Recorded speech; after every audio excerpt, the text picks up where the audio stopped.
You are standing in a grocery store aisle, holding two bottles of laundry detergent. One is a massive jug that costs $20, and the other is a tiny bottle that costs $7. You look at your bank account, see $15, and you pick up the small bottle. In that single moment, you just fell victim to a mathematical trap that is designed to keep you at zero forever. You think you saved $13, but the reality is that the large jug contains 5 times as much soap. By choosing the cheaper option, you just paid a 300% poverty tax on a basic necessity. This is the math of being broke, a hidden, brutal system of economic friction that ensures the less money you have, the more expensive your life becomes. While the wealthy are rewarded with bulk discounts, low interest rates, and free banking, the working class is penalized with convenience surcharges, overdraft fees, and high-interest debt. We've been conditioned to believe that people stay broke because of bad habits or expensive lattes. But the truth is far more sinister. It is physically more expensive to be poor than it is to be rich. You are living in a world where the entry fee for a fair price is a pile of cash you don't have. This isn't a coincidence.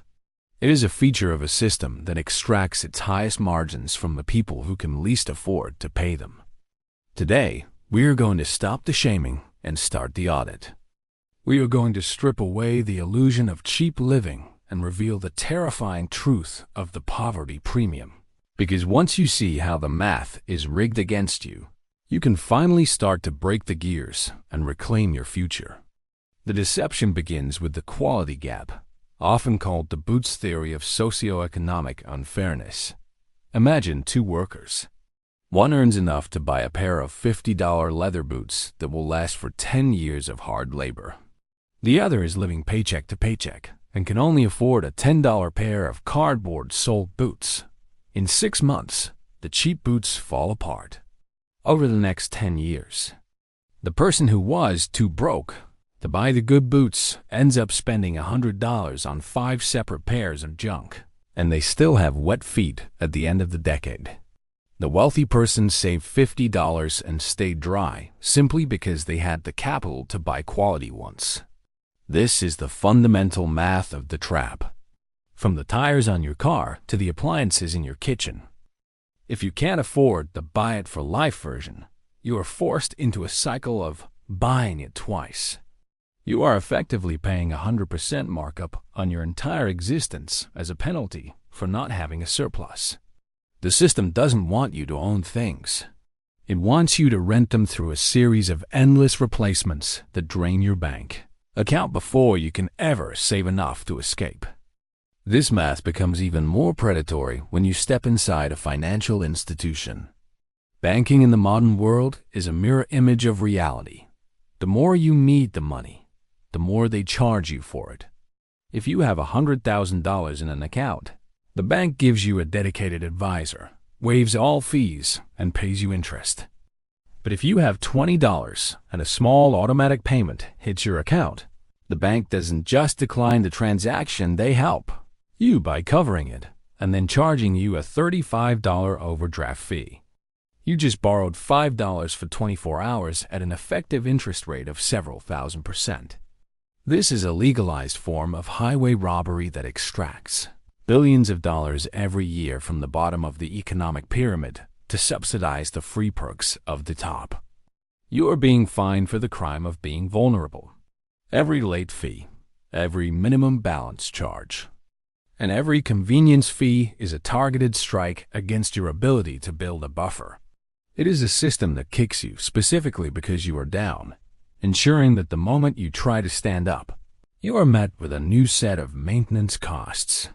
The math of being broke scales up to the very infrastructure of your life, specifically your transportation. For the wealthy, a car is a depreciating asset that they can finance at 2 or 3% interest. For the broke, a car is a high-interest debt trap. If your credit is bruised because you had to choose between a medical bill and a credit card payment, you end up at a buy here, pay here lot. You buy a $6,000 car for $12,000 at an interest rate that feels like a mortgage. By the time you finish paying for that car, you've paid for it 3 times over, and the car has likely been in the junkyard for 2 years. You are paying a risk premium that is essentially a tax on your past struggles. The system looks at your lack of stability and decides to make you even less stable by draining your monthly cash flow. You are trapped in a loop where you are financing the right to get to work, and by the time you pay for the car, the gas, and the insurance, you are working the first 3 days of every week just to fund the vehicle that gets you there. But the most expensive tax of all isn't found on a receipt. It's the cognitive tax on your brain. When you are constantly calculating which bill to skip or how to stretch $10 until Friday, your brain enters a state of scarcity mindset. Research shows that this level of chronic financial stress can lower your functional IQ by up to 13 points. Your prefrontal cortex, the part of the brain responsible for long-term planning, impulse control, and strategic thinking, is essentially hijacked by the immediate panic of survival. This is why people in poverty make decisions that look irrational to the outside world. It's not a lack of intelligence. It's a lack of mental bandwidth. The person with a $100,000 buffer has the mental luxury to think about 5-year plans, investments, and skill building. The person at zero is using all their mental CPU just to keep the lights on. The work scam doesn't just take your money. It takes your ability to think your way out. It keeps you in a state of mental fog where the exit door is visible, but you're too exhausted to walk through it. Finally, we have to talk about the time tax. Being broke is incredibly time-consuming.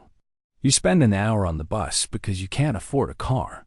You spend 2 hours at the laundromat because you can't afford a washer. You spend hours on the phone with customer service, trying to get a late fee waived. The wealthy pay for convenience to buy back their time, which they then use to make more money. The broke are forced to sell their time just to save a few pennies, which keeps them from ever having the time to learn the skills that would actually move the needle. This is the ultimate closed loop of the poverty trap. You are trading your most valuable non-renewable resource time to solve problems that shouldn't even exist. The math of being broke ensures that your most productive hours are spent in the service of survival rather than the pursuit of freedom. The only way to win this game is to recognize that you are in a war of attrition. You have to treat your buffer as a holy grail. That first $1,000 is not for a vacation or a new phone. It is the armor that stops the poverty premium from hitting your skin. Once you have $1,000, the check engine light is an annoyance, not a tragedy. Once you have a buffer, you can buy the large detergent and the $50 boots. You have to aggressively plug the leaks by cutting every tie to the predatory systems that charge you for being small. You have to be willing to live a life that looks poor to the outside world so that you can become liquid on the inside. Stop playing the game of looking successful and start playing the game of owning your time. The math of being broke only works if you stay at zero. The moment you build a surplus, the math flips, and the world finally starts working for you instead of against you. It is a long, steep climb, but the view from the top, where you finally own your life, is worth every single sacrifice you make today.